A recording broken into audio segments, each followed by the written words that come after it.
Friends, we will go through types and forms of private sector involvement in integrated water resource management. We have already seen the private sector involvement in the development and national highways and state highways. The private sector is invest huge amount of money in the development of road sector, and they are owning the road for certain prescribed time period, and during this period they are generating the revenue for their investment through the collection of road user fee at defined intervals on the road being developed. Since the water resource development projects involve huge capital investments, there is a need to adopt the private sector involvement methods in the development of water resource infrastructure for different uses of water. In urban areas, urban local bodies are responsible for providing drinking water to households, commercial and industrial establishment. Water for irrigation is provided by the Water Resource or Irrigation Department at state level. So today we are having the in urban areas the municipal agencies are responsible for supplying the drinking water to the household as well as the requirement of the industrial establishments as well as the commercial establishments, and for the irrigation purpose the water is managed by the irrigation department or the water resource department. Private sector participation under various public private partnership models is being considered as an option for improving services by the central and state governments, and initiatives are being taken to improve the management of the assets of water resource and the delivery of public service through this framework. So both the central and state governments are taking initiatives for the private sector partnership, that is on the models based on private partnership participation models for the management of the water resource assets as well as delivery of the services through this framework to the public. So in order to have the public private partnership in the water resource sector, we will go through some of the parameters involved in the process. The risk related to availability of information. The private sector perceives availability of credible information, payment, including termination payment, guarantee structures, and the presence of a business case for the project as the most important aspects that affect the decisions on the participation in the public-private partnership projects. So, if the public-private partnership participation is to be done in the projects, so private sector pursues the availability of the credible information and the payment modes, etc.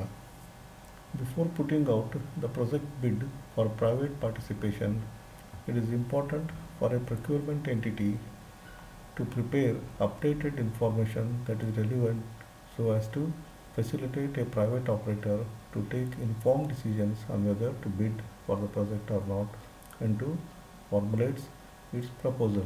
So before we go for putting the project for a bid or before tendering for the private participation, so it is important that the procurement entity, that is the government, should prepare updated information that is relevant for that is relevant and which facilitates the private operator to take an informed decision for the participation in the project.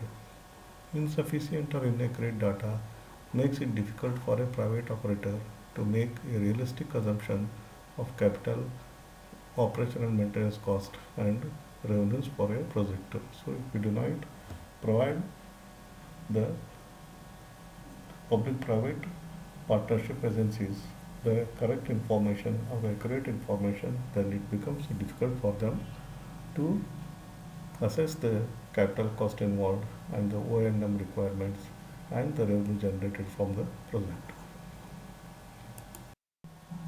Payments to operator One of the primary risks which the private sector pursues today relates to the security of project returns. Therefore, a suitable payment guarantee mechanism needs to be created to increase the comfort level of the developer and the lenders. So, in public-private partnership projects, the private agency has to invest his own money for the projects and to get the return back in a certain prescribed time period. So, there is the primary risk is the private sector pursues today relates to the security of the returns. So, he has to be assured about the returns for the investment he is making. Framework for fixing and collection of water rates. Usually, municipal laws do not have specific provisions giving rights to the commissioner or chief municipal officer to delegate the collection responsibility to private contractors. Provision for the private operator investing on its own and recovering this through a suitable contractual mechanism is to be made. So far the existing municipal laws do not allow the head of the municipals to delegate the responsibility of collecting the returns to the private operator who is investing in the project on its own and recovering this through a suitable contractual mechanism is to be made. So a suitable recovering in contractual mechanism has to be provided. Revenue risk. Though developers are willing to take risk of collection, they would need legal and administrative support to address defaults in payments. In such case, the contract could provide for resource taken to a ULB to recover money from defaulting consumers, or whether there could be a back-to-back agreement for payment of such dues by the ULB directly.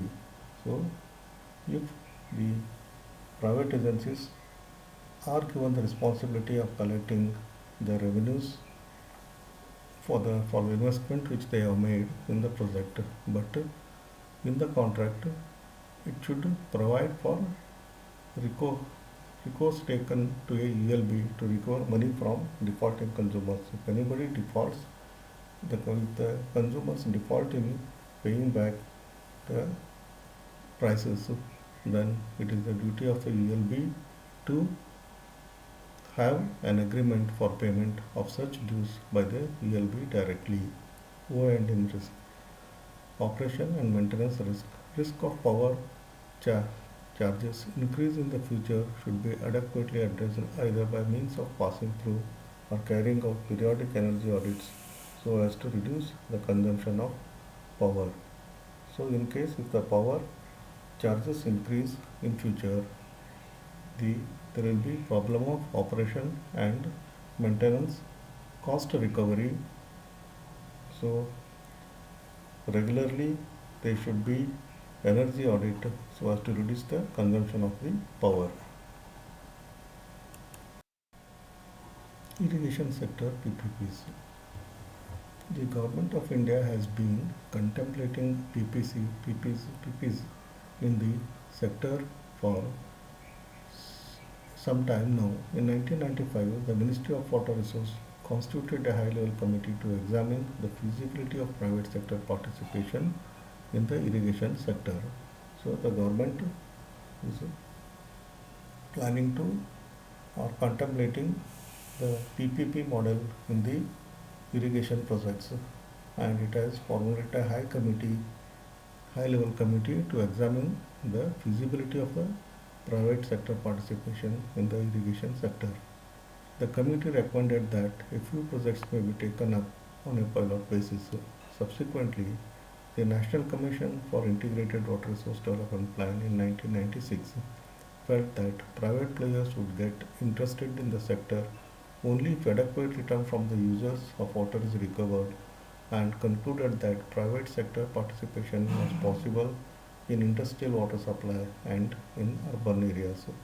So subsequently the National Commission for IWRM said that the PPP may be suitable for drinking water purpose and industrial purpose water supply.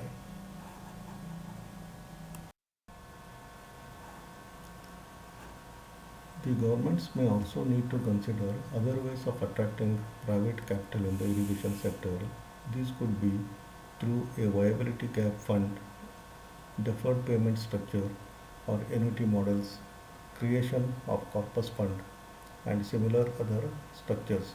So instead of the PPP model, the government is contemplating the possibilities such as VGF, that is viability gap fund, deferred payment structure, or annuity models for the creation of a corpus fund, etc., for the public-private partnership in the irrigation projects.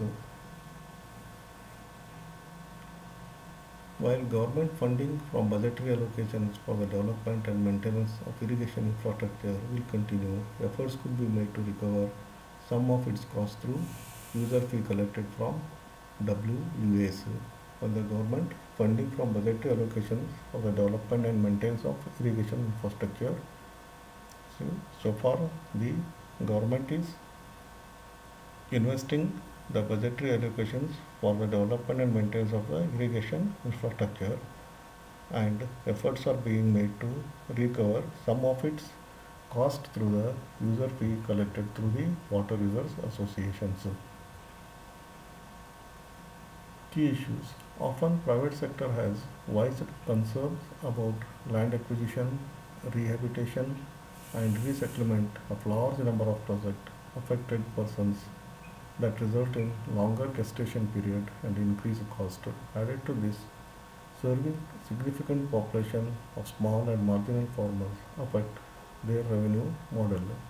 Often private sector has voiced concerns about the land acquisition. So the infrastructure projects involve the processes like land acquisition, rehabilitation, and resettlement of large number of affected persons in the project area, which takes a long time. So this is a concern for the private sector to participate in the irrigation projects.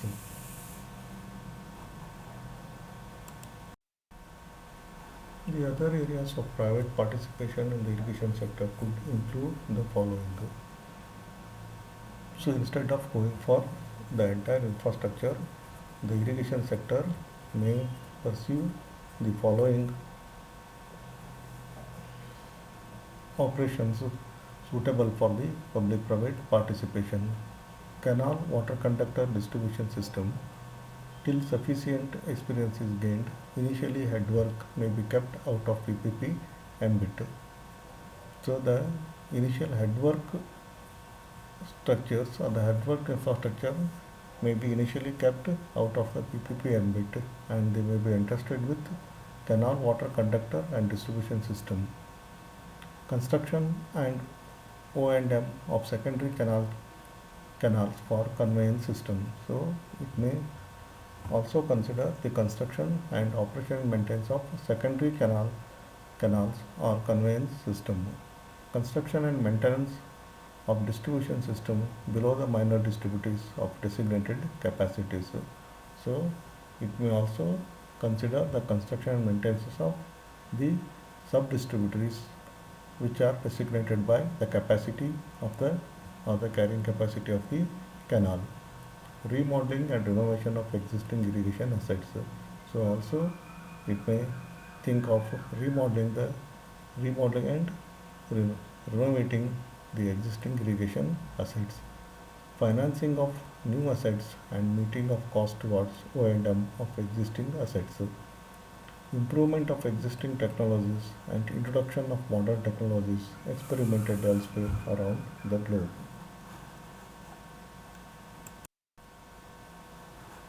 So also it may consider provide support services such as marketing or contracted maintenance. As the Command Area Development Program is in operation with government efforts through WUAs on the principle of participatory irrigation management, the responsibility of a private investor may end at bulk supply of water to WUAs, and the latter could take up the further work. So as CADA is involved, CADA, that is Command Area Development Authority, is involved in operation with the government efforts through Water Resource Association. So when the water is taken to the point of field irrigation channels, then it is the duty of the WES to take care of the further operations. Hence, till that point, the PPP may be thought of. At the time of awarding the project for private sector participation, a detailed interaction between the government, private entrepreneurs, and other stakeholders should take place with a view of taking into consideration the overall development of plans for water resources and ensuring safety of structures. So there should be a detailed interaction between the government, private entrepreneurs, and the private entrepreneurs who want to invest the money in the project, and other stakeholders should take a should take place with a view of taking into consideration the overall development plans of the water resources.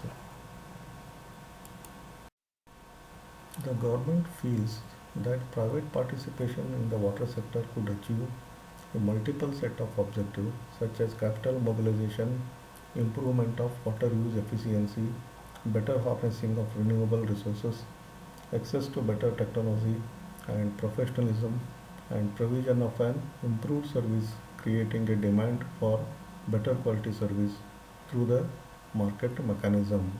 So, if the projects are taken upon PPP, there are multiple sets of objectives to be achieved, such as capital mobilization, improvement of water use efficiency, better harnessing of the renewable resources, access to better technology and professionalism, and provision of an improved service, creating a demand for better quality service.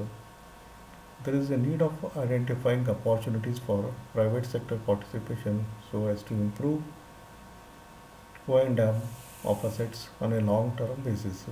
Towards this Towards this end, steps have to be taken to improve the current legal regulatory framework to facilitate such private sector involvement. So, if the public-private partnership is to be involved in the water resources and OM operations, there should be there should be proper legal and regulatory framework to facilitate such involvement. The characteristics of the PPP model are: the private sector is obliged to invest in environmental protection as a response to regulation, legislation, and specific incentives. So, the private sector has an obligation towards the environmental protection as a response to the regulations. As it is of considerable prominence and growing interest, at present it becomes vital to delimit the role of private sector in water service. The most important role that the private sector plays is in the financing water resource management through investments in delivery service delivery in water supply and sanitation and irrigation. The most important role of the private sector is in financing the water resource management through investment in the water supply services and sanitation services and irrigation projects. Commercial banks and financial institutions play an important part in financing both public and private sector service providers.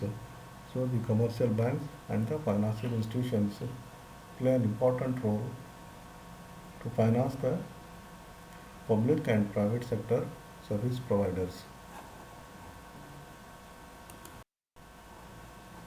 The motives for growing involvement of the large international private sector are financial. The following motives for growing for involvement of the large and international private sectors are: financial. Government passes on the cost and work of raising funds. Political. Necessary but unpopular reforms are carried out by the private companies rather than politicians. That is, raising tariffs, collecting unpaid bills, reducing the workforce. Expertise. Private companies if large or international if large or international, bring essential know-how in some technical and economic fields. Risk sharing. If the return on capital is promising, private companies are typically more willing to take large risks than public authorities. The latter is tied to public interest.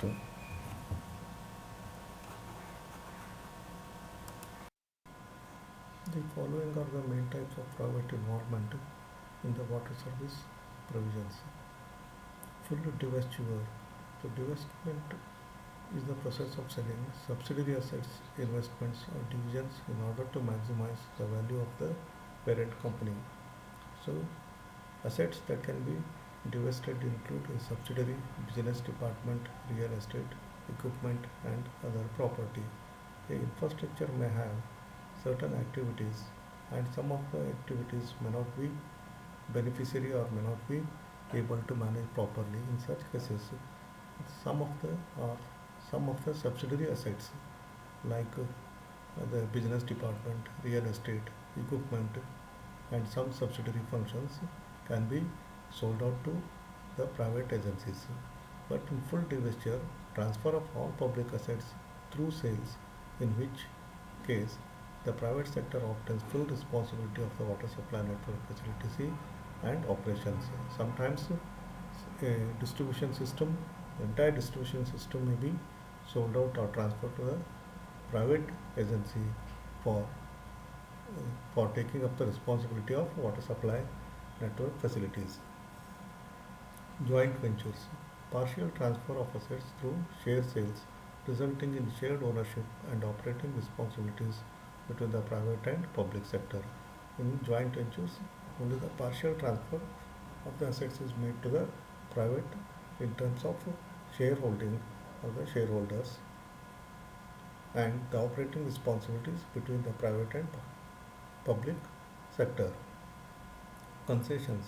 Assets remain in public ownership, but use of the system is conceded to private operators for example 20 to 25 years who are expected to invest in specified improvements and expansion in return of fee collections or other forms of payment. So these type of models are already are in use in the road sector. So the ownership of the road will remain with the public, uh, that is with the government only, but it is but the private is entrusted to own it for a period of 20 to 25 years. He has to invest and develop the road and he has to get back his investment through the collection of road fees, etc. So such models can be thought of in irrigation projects also or in the water resource projects also.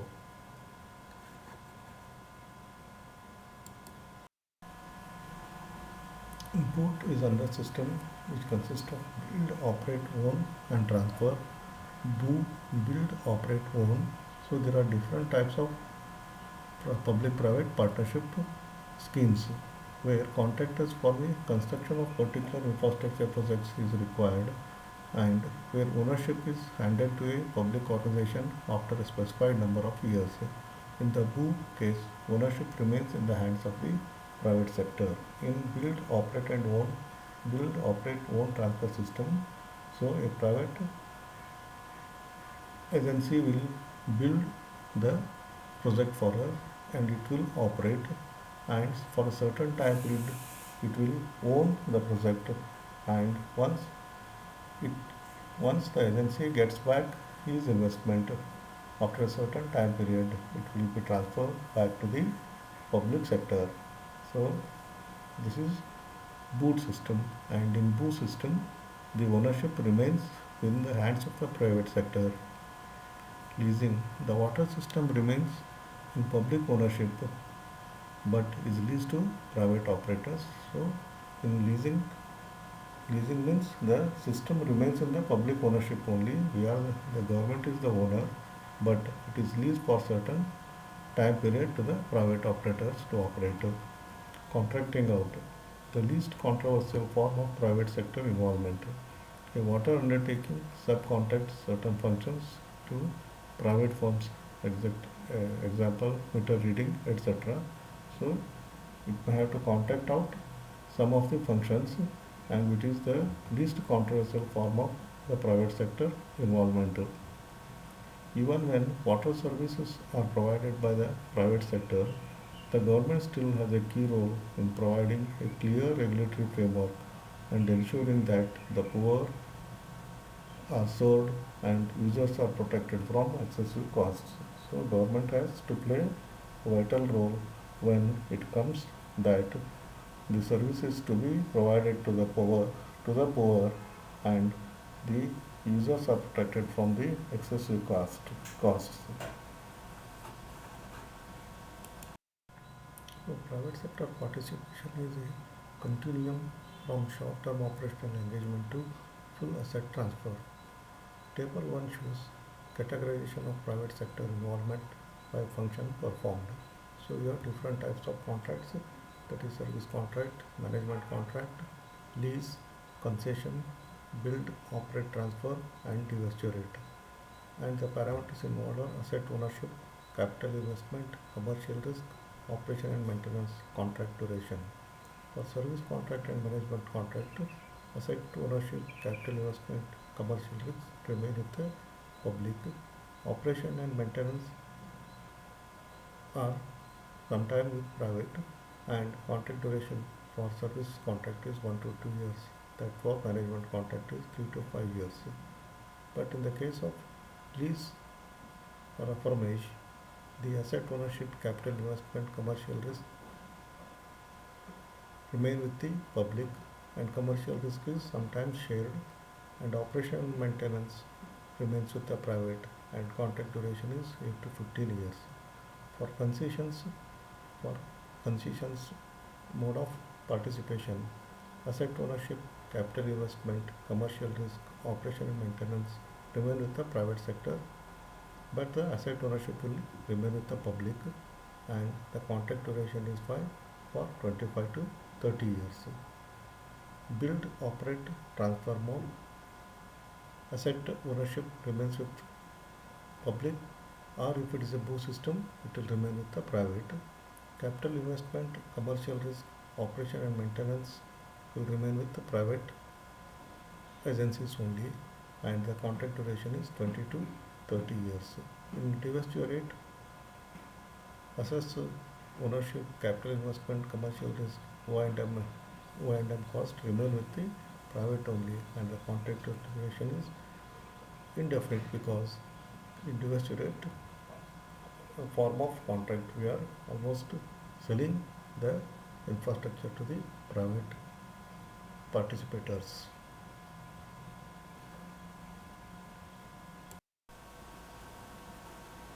Small scale community level private sector involvement most often takes from through microfinance and community banks.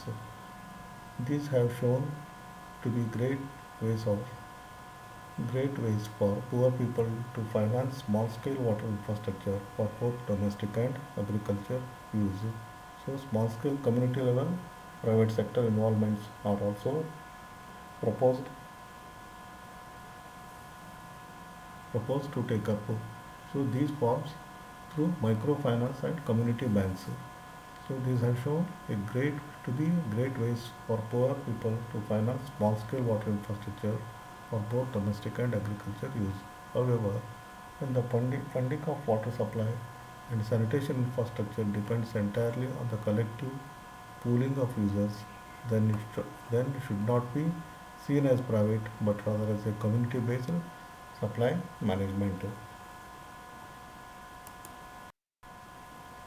Private sector involvement deliver can deliver best benefits in the following situations: deteriorating levels of service, lack of repairs, backlog in new connections, etc. Service severe budgetary pressure on water undertaking and government reluctance to subsidize. Good regulation is provided by government to ensure political and public confidence.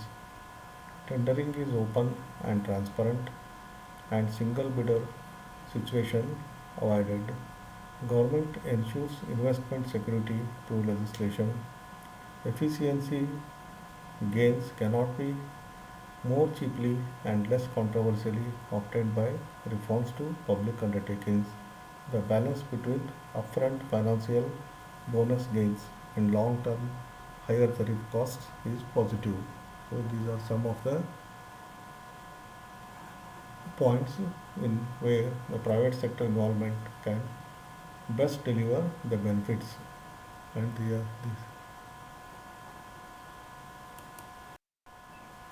thank you. This concludes the portion in the Model 3, that is integrated water resource management. Thank you.